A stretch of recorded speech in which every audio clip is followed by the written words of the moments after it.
안녕하세요. 국제 이슈를 보는 새로운 시각 SOH 뉴스가 5월 15일 지구촌 소식을 전해드리겠습니다. 미국 전투기 6대가 호위하는 가운데 트럼프 대통령의 에어포스1이 베이징에 공식 착륙했습니다. 베이징 시내 여러 도로가 통제되었고 천단 공원에는 차단선이 설치되었습니다. 미 C-17 수송기가 특전 대원들을 미리 수송해왔으며 일각에서는 에어포스1의 연료조차 미국에서 직접 가져왔다는 전언도 있습니다.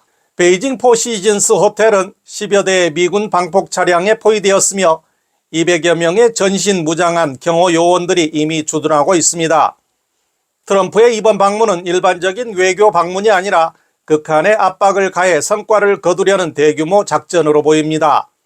엔비디아의 젠슨 왕이 알래스카에서 막판에 에어포스1에 탑승해 16명의 미국 CEO 대열에 합류했습니다. 트럼프는 비행기에서 시진핑을 만나는 첫 번째 요구사항은 중국이 문을 활짝 열게 하는 것이라고 포스팅했습니다.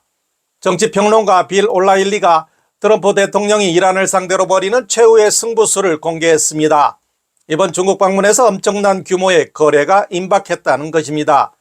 올라일리는 크리스 코모와의 인터뷰에서 트럼프가 중국에 이란에서 석유를 계속 수입하는 대신 미국에서 수입할 수 있는 대안을 제시할 준비가 되어 있다고 말합니다.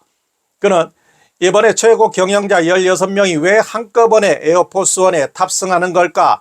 바로 미국과 중국 간의 대규모 무역 협상을 시작하기 위해서라며 간단히 말해 지금 우리가 보고 있는 건 역사상 가장 큰 도박꾼 트럼프가 또 한 번 대담한 도전을 하는 것이라고 주장합니다. 올라일리는 이런 제안이 중국의 최대 이익과 부합한다며 중국은 혼란을 싫어하고 호르무즈 해협에서 문제가 발생하는 것을 원하지 않으며 어떤 불안정도 용납하지 않는다고 말합니다. 만약 트럼프가 승리하고 이란이 물러서고 경제가 강력하게 회복된다면 중간선거에 미치는 영향은 역사적일 것이라고 말합니다.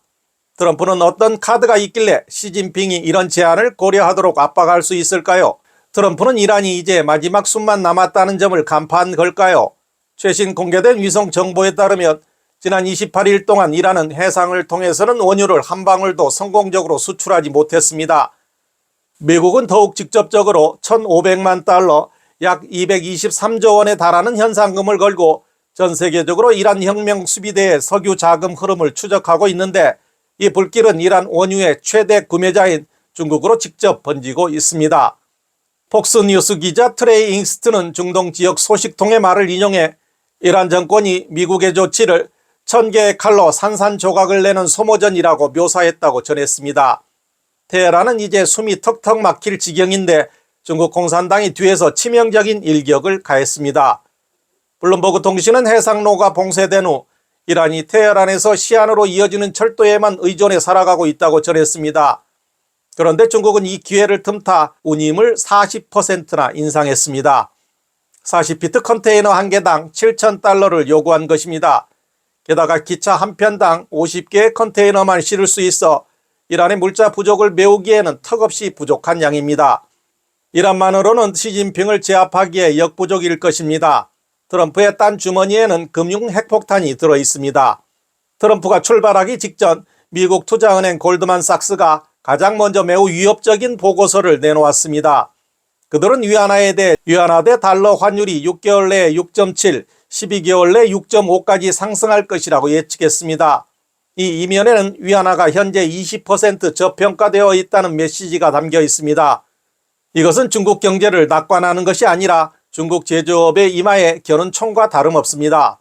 공장들의 매출 총이익률은 극히 낮아 대체로 1%에서 3%에 불과합니다.